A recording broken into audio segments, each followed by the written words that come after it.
In April of 2025, Donald Trump made headlines with a bold and aggressive move, reviving the U.S. China trade war by slapping a 60% tariff on Chinese electric vehicles, along with heavy duties on steel, batteries, solar panels, and, well, more. On stage, it looked like a power play, a new era of economic dominance, reclaiming American manufacturing, punishing China for its trade practices. But once the cameras turned off and the news cycle cooled, one thing became painfully clear. Trump didn't think it through. Because no matter how loud the US talks, in 2025, China holds the cards. All of them. And this time, it's not even close. This is exactly why, behind all the tough talk and posturing, the US has been chasing China down and practically begging for a trade deal. This isn't 2005. China isn't just a factory anymore.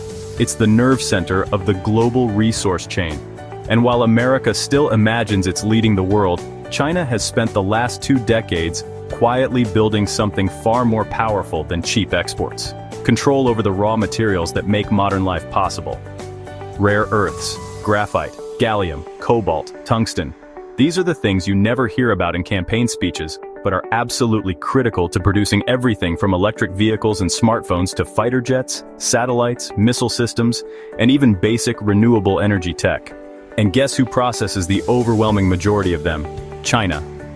Not just by a little, by an overwhelming no-competition margin. Hey, if you're enjoying the content, please take a moment to drop a like and subscribe to the channel. Let's not sugarcoat it. China refines over 90% of the world's rare earths. It produces more than 80% of global graphite. It supplies over 90% of gallium and germanium, which are 2 metals crucial for semiconductors and advanced optics. And honestly, it dominates cobalt refining, with massive stakes in African mines, stakes that it has secured through long-term partnerships and those Belt and Road Initiative projects. And the United States? It barely exists on the map. Sure, it mines a little, mostly from the Mountain Pass mine in California, but even that ore gets shipped to China for refining. The so-called leader of the free world doesn't even have the capacity to process its own minerals. That's not leadership, that's dependency. Worse, it's willful dependency. The United States didn't just fall behind, it chose to outsource this entire industry decades ago, just assuming it could buy its way back in if things got tough. Well, now things are tough, and the door is locked. So while Trump stood at the podium promising to crush China with tariffs and restore American manufacturing, his own industries were already sounding the alarm. Why? Because those tariffs were aimed at sectors, electric vehicles, batteries, solar panels, that just can't survive without Chinese materials. The irony is brutal. You tax Chinese electric vehicles, but you can't build an American one without Chinese graphite, lithium, and rare earths. You slap tariffs on Chinese solar panels, but good luck installing them without Chinese polysilicon and gallium.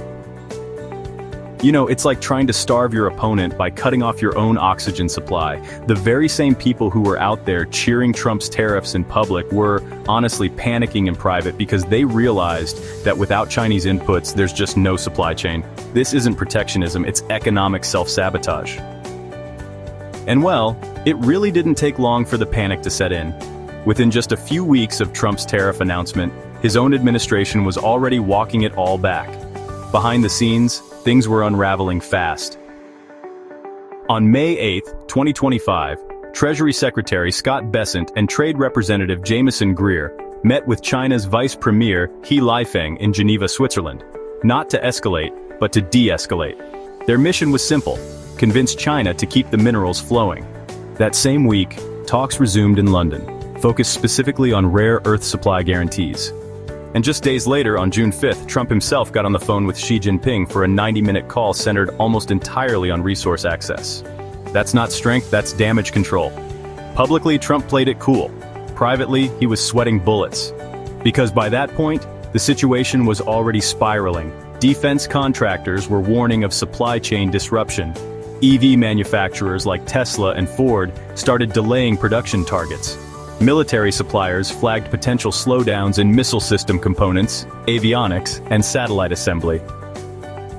Companies like Raytheon and Lockheed Martin reportedly sent urgent memos to the Department of Defense, outlining how limited access to Chinese rare earths would disrupt weapons manufacturing. The Pentagon? Let's just say the phrase strategic vulnerability was making the rounds a lot more than usual. You don't hear that phrase unless someone's already writing the contingency plans. The moment those mineral flows looked shaky, the United States had no choice but to retreat. By mid-May, the administration began quietly removing key materials from the tariff list, citing national security as the reason. But let's be real, it wasn't about national security, it was about avoiding total economic embarrassment. It was a white flag moment hidden in fine print. The same materials Trump said he was getting tough on just weeks earlier were now being exempted in silence because the United States economy literally couldn't function without them. Meanwhile, China didn't flinch, it didn't retaliate, it didn't need to. That's the real power here. China didn't win by shouting or issuing threats, it won by building the infrastructure that runs the global economy. It's not just that China supplies the minerals, it's that it processes them, refines them, and ships them at scale. It's been doing this for years, while the West got comfortable and, honestly, forgot that controlling the supply chain means owning the future. The United States can try to scramble together alternative supply chains, but yeah, none of them are even close to scale. Linus in Australia, years behind. Canada, still in startup mode. Africa? Well, China's already there, buying up mining rights, building refining facilities, and signing exclusive agreements. By the time the West finishes its first policy draft, China's already sealed the next decade of deals. And it doesn't stop there. China is playing the long game, and honestly, it's playing it flawlessly. While the United States wastes time trying to pass legislation and argue over environmental permits, China is out there securing mining contracts across Africa, Latin America, and Southeast Asia. Countries like the Democratic Republic of Congo, Zimbabwe, Indonesia, and Bolivia are, already integrated into China's mineral empire. Beijing funds the roads, builds the refineries, trains the workers, and locks in the partnerships. The West calls it exploitation, China calls it strategy. And to be blunt, it's working. By the time the United States even thinks about entering these markets, China has already absorbed them into its economic orbit. The United States, by contrast, keeps trying to apply Cold War thinking to a supply chain war it already lost.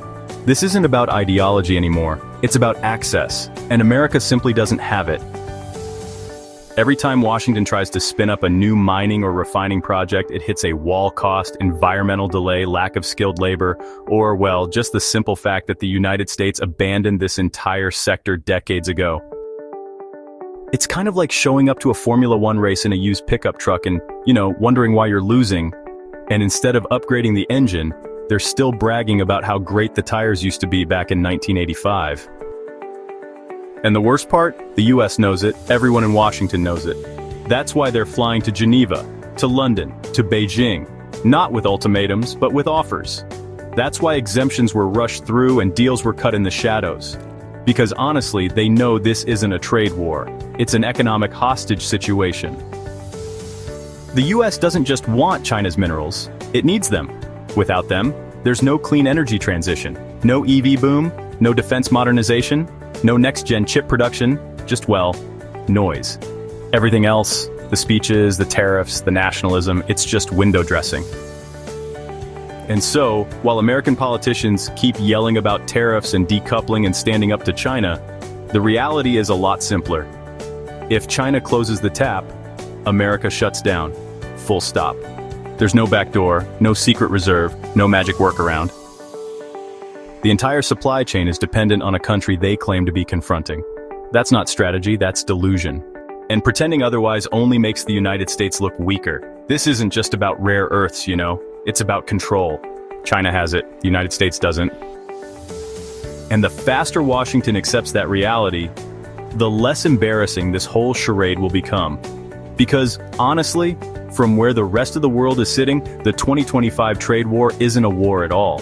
It's a one-sided performance where the loudest guy in the room keeps bluffing with a losing hand, while the quiet one across the table owns the deck, the chips, the dealer, and the casino.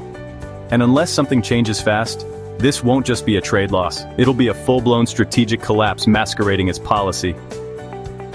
Don't forget to drop a like and subscribe to the channel for more